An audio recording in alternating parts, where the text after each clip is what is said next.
चलिए सीधा मुद्दे पर आते हैं। कुछ कहानियां समय के साथ दफन नहीं होती, बल्कि वो अंधेरे में छुपकर इंतजार करती हैं। आज के हमारे इस विश्लेषण में हम एक ऐसे ही रोंगटे खड़े कर देने वाले सफर पर निकलने वाले हैं। आज हम जिस विषय पर बात करेंगे वो किसी आम डरावनी कहानी के बारे में नहीं है। हम बात कर रहे हैं अंधेरी बावरी की। ये सिर्फ एक नाम नहीं है, बल्कि एक ऐसा खौफ है जिसने अपना हर नाम और निशान दुनिया से मिटा दिया है। तो चलिए बिना वक्त बर्बाद किए इस रहस्य के पन्नों को एक एक करके पलटते हैं। जरा सोचिए, 50 साल पहले एक पूरा का पूरा गांव एक ही रात में गायब हो गया। बच्चे, बूढ़े, जानवर, सब के सब। इतिहास में बस्तियां धीरे धीरे उजड़ती हैं, है ना? लेकिन अंधेरी बावरी के साथ ऐसा कुछ नहीं हुआ। कोई प्राकृतिक आपदा नहीं आई, कोई सुराग पीछे नहीं छूटा। बस एक ऐसा सन्नाटा जिसने अपने पीछे सिर्फ खौफनाक सवाल छोड़े हैं। ये कोई मामूली बात नहीं है, ये साफ इशारा है किसी बहुत ही अजीब और खौफनाक ताकत का। भाग 1, अनजान गांव की तलाश। तो चलिए इस कहानी के मुख्य किरदार आर्यन से मिलते हैं और देखते हैं कि वो इस खतरनाक रास्ते पर कैसे और क्यों पहुंचा। अब अंधेरी बावरी कोई ऐसी जगह नहीं है जिसे आप आसानी से नक्शे पर ढूंढ सकें। इसे आधुनिक नक्शों से पूरी तरह मिटा दिया गया है। मतलब सिर्फ भौगोलिक रूप से ही नहीं, लोगों की यादों से भी। और यही एंट्री होती है आर्यन की। आर्यन एक ऐसा लेखक है जिसे इन्हीं गुमनाम और रहस्यमयी जगहों की तलाश रहती है। एक लेखक का ये जुनून हम समझ सकते हैं, लेकिन जिस जगह का वजूद ही मिटा दिया गया हो, वहां जाना खतरे से खाली नहीं होता। पर आर्यन खौफ से नहीं, बल्कि इसी रहस्य को दुनिया के सामने लाने की अपनी जिद से प्रेरित था। अब इस सफर के माहौल को जरा इमेजिन कीजिए। आर्यन एक पुरानी जीप में है, घने जंगल के बीच से गुजर रहा है, जहां दिन में भी रोशनी मुश्किल से पहुंचती है। और फिर सूरज ढल जाता है। चारों तरफ घना अंधेरा। ऐसा लग रहा था मानो प्रकृति खुद उसे रोक रही हो। और ठीक उसी वक्त, बिल्कुल परफेक्ट टाइमिंग पर, जीप का टायर पंक्चर हो जाता है। अब क्या ये सिर्फ एक इत्तेफाक था? बिल्कुल नहीं, ये एक जाल था जो अब कस चुका था। बाहरी दुनिया से आर्यन का संपर्क पूरी तरह से कट गया। पता है, जब इंसान बिल्कुल अकेला होता है ना, तो सबसे ज्यादा डर किसी तेज आवाज से नहीं लगता, बल्कि उस भयानक सन्नाटे से लगता है। आर्यन के चारों तरफ सन्नाटा इतना गहरा था कि उसे अपनी ही सांसों की आवाज बिल्कुल साफ सुनाई दे रही थी। हवा की कोई सरसराहट नहीं, कोई परिंदा नहीं, कुछ भी नहीं। ये मनोवैज्ञानिक रूप से आपको तोड़ देने वाला सन्नाटा था। असली खौफ अभी किसी भूत प्रेत से नहीं आ रहा था, बल्कि इस मरे हुए चुभने वाले सन्नाटे से पैदा हो रहा था। और ये चीज हमें एक बहुत ही दिलचस्प मोड़ पर लाती है। आर्यन के सामने अब दो ही रास्ते बचे थे। एक तरफ वो पिच ब्लैक कब्रगाह जैसा महसूस होने वाला जंगल, और दूसरी तरफ अचानक से दिखने वाली एक धुंधली सी रोशनी। ये रोशनी एक पुरानी हवेली से आ रही थी, पर सच बताऊं तो ये कोई उम्मीद की किरण नहीं थी।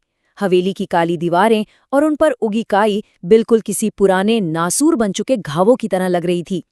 आर्यन के सामने दो ही भयानक विकल्प थे, या तो उस खौफनाक जंगल के अंधेरे में खो जाना, या फिर उस बीमार सी दिखने वाली हवेली के अंदर कदम रखना। भाग 2, भयानक हवेली में प्रवेश। अब जाहिर है जंगल में रुकने से बेहतर आर्यन को हवेली की तरफ जाना लगा। वो दरवाजे पर दस्तक देता है और यहीं से दुनिया के सारे भौतिक नियम टूटना शुरू हो जाते हैं। अब जरा इस घटनाक्रम को ध्यान से देखिए। ये महज डरावना नहीं है, ये वास्तविकता का एक एक करके बिखरना है। सबसे पहले एक भारी भरकम दरवाजा अपने आप कराहती हुई आवाज के साथ खुलता है। अंदर फर्श पर धूल की मोटी परत है, लेकिन उस पर अजीब लंगे और उबड़-खाबड़ पैरों के निशान हैं जो बिल्कुल इंसानी नहीं लगते। फिर आर्यन पूछता है, कोई है? और जवाब में एक ठंडी हवा का झोंका आता है और सारी बुझी हुई मोमबत्तियां अचानक जल उठती हैं। सोचिए, विज्ञान के नियमों की तो धज्जियां उड़ गई यहां। और फिर सबसे खौफनाक चीज, ऊपर से आती गीले पैरों की आहट, टप टप टप।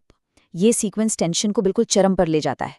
भाग 3, बिना आंखों वाली औरत।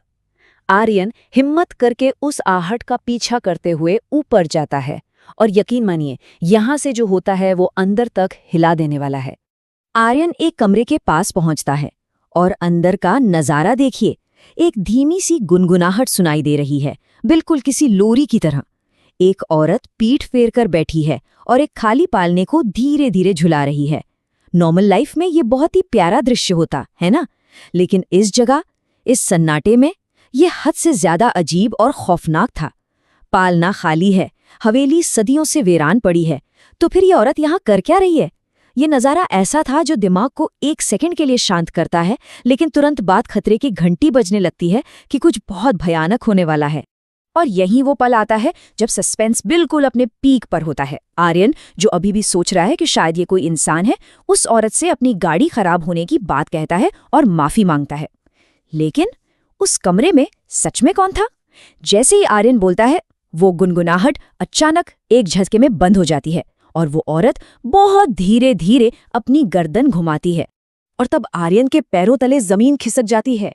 सामने जो था वो किसी भी एंगल से इंसान नहीं था। चेहरे पर आंखें थी ही नहीं, सिर्फ 2 गहरे काले गड्ढे थे जिनसे लगातार खून रिस रहा था।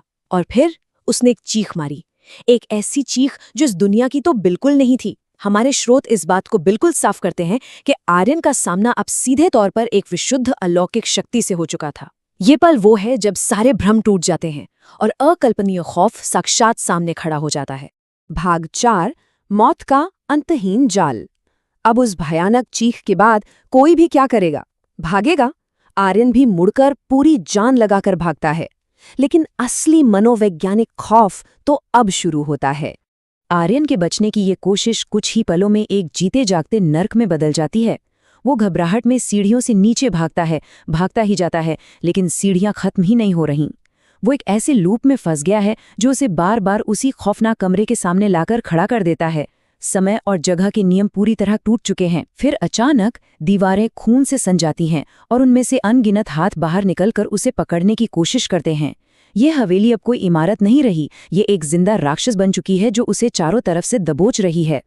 और अब आता है इस पूरी कहानी का सबसे खौफनाक ट्विस्ट। हम सब जानते हैं कि हमारी परछाई हमारा ही हिस्सा है। ये तो भौतिकी का बेसिक नियम है, राइट? लेकिन यहाँ क्या होता है? आर्यन की परछाई उससे अलग हो जाती है।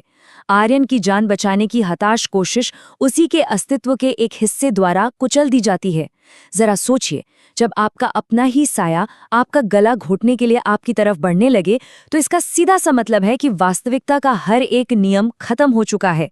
ये सबसे बड़ा धोखा है, जब आप खुद ही अपने लिए सबसे बड़ा खतरा बन जाए। क्या होता है जब बाहर निकलने का कोई रास्ता ही ना बचे? जब इंसान को उसी की काली परछाई निगलने के लिए बिल्कुल अकेला छोड़ दे। इसी रोंगटे खड़े कर देने वाले सवाल के साथ हमारा आज का ये सफर यहीं रुकता है। आर्यन की ये कहानी हमें झकझोर कर रख देती है कि इस ब्रह्मांड में बहुत कुछ ऐसा है जो हमारी समझ और हमारे नियंत्रण से कोसों दूर है। शायद अंधेरी बावरी का असली रहस्य भी यही है। ये कोई जगह नहीं, बल्कि एक ऐसा जाल है जो इंसान को अंदर से खा जाता है। इस खौफनाक विचार के साथ हम आपको छोड़ते हैं। हम जल्द ही एक नए और रहस्यमयी विश्लेषण के साथ वापस लौटेंगे।